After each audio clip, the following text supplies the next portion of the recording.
Lietuva. Taip, Kasčiūnai. Ne. Ar mes gyvename fašistinėje valstybėje? Kas čia per šūdas? Kasčiūnas išdrįso įteigti, kad žmonės, kurie nepritarė jo politikai, turi būti žudomi gatvėse. Kas toks šitas žmogus? Lietuvos Hitleris. Kur mes gyvename? Nacistinėje diktatūroje, kur oponentai turi būti fiziniai sunaikinami. Ar jau taip stipriai bijote kitos nuomonės, kad reikia grasinti žudynėmis?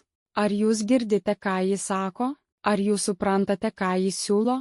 Ar jūs leistumėte, kad taip kalbėtų apie jūsų šeimą, draugus, vaikus? Jeigu Kasčiūnas mano, kad Lietuvoje turi likti tik vienos nuomonės žmonės, tai jis ne politikas, o diktatoriaus padėklo marionetė.